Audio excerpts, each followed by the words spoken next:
या परिसरामध्ये मंडळ कृषी अधिकारी कार्यालयाकडून विविध ठिकाणी शेतकऱ्यांच्या भेटी घेण्यात आल्या।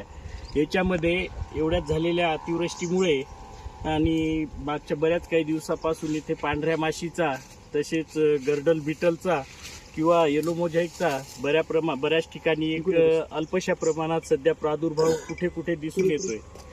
तर या सर्वापासून आपल्या पिकाचं संरक्षण करता यावं आणि शेतकऱ्यांना मार्गदर्शन व्हावं या निमित्ताने हा कार्यक्रम आम्ही ठिकठिकाणी घेत आहोत।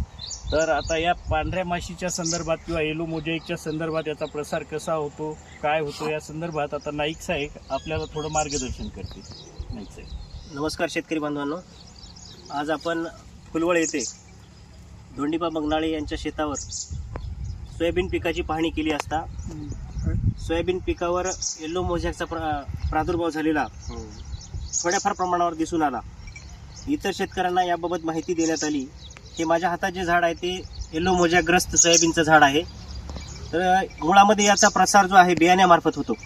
ज्यावेळेस आपण येलो मोझॅइकग्रस्त बियाणं आपल्या रेग्युलर पेरणीच्या ह्याच्यामध्ये येतं तिथून त्या झाडाचा प्रसार होतो। या झाडावर काय होतं की पांढरी माशी बसली। आता रस शोषण करणाऱ्या किडीमध्ये पांढरी माशी, मावा, तुडतुडे, फुलकिडे या किडी आहेत। परंतु पांढऱ्या माशीचा प्रादुर्भाव या झाडावर जर झाला तर या झाडावरून तो प्रसार पांढरी माशी या झाडावर रस शोषण करून इतर निरोगी झाडावर जर जाऊन बसली तिथं त्या येलो मोझॅइकचा प्रसार तिच्या सोंडे वाटं म्हणा, पाया वाटं म्हणा, रस वडल्यानंतर इतर झाडावर जाऊन बसली की तिथून त्याचा येलो मोझॅइकचा प्रसार मोठ्या प्रमाणात होतो। तर यासाठी शेतकऱ्यांनी एवढंच करणं आवश्यक आहे। सुरुवातीला 5% निंबोळी अर्काची फवारणी करावी।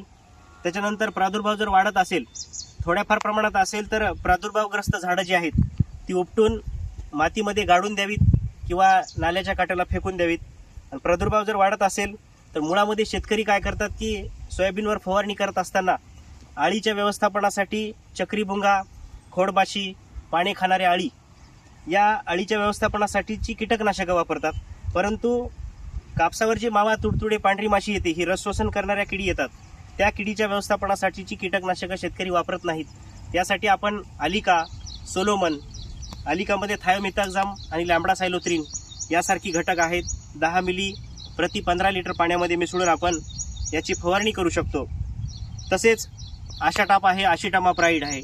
प्रादुर्भाव जास्तच प्रमाण असेल तर फ्लोनिक ॲमिड म्हणजे उलाला जो आहे, उलालामधला जो घटक आहे फ्लोनिक ॲमिड तो 8 ग्रॅम प्रति 10 लिटर पाण्यामध्ये फवारून याचा आपण व्यवस्थापन करू शकतो। धन्यवाद। इकडे आता हे बघा, हे अशा पद्धतीचं ज्यावेळेस आपण येलो मोझॅइकग्रस्त झाड बघतो त्यावेळेस त्याचं जर खोड आपण हे केलं तर त्यामध्ये त्या आळीनं तिथे प्रादुर्भाव केलेला असतो आणि त्याची जी अन्न शोषण करणारी नलिका आहे तिलाच नष्ट केल्यामुळं पुढं अन्नद्रव्य भेटत नाही आणि ते झाड नष्ट होतं। आणि याच्यावर व्हाईट फ्लाय सारखे बाकीच्या किंवा रस शोषण करणाऱ्या किडी बसल्या की हा प्रादुर्भाव टप्प्याटप्प्यानं सगळीकडे होतो। त्यामुळं आत्ताच नाईक साहेबांनी जसं सांगितलं त्या पद्धतीनं सर्वांनी नियोजन करून फवारण्याचं नियोजन करावं अशी माझी सर्व फुलवळ या परिसरातील नागरिकांना विनंती आहे। धन्यवाद।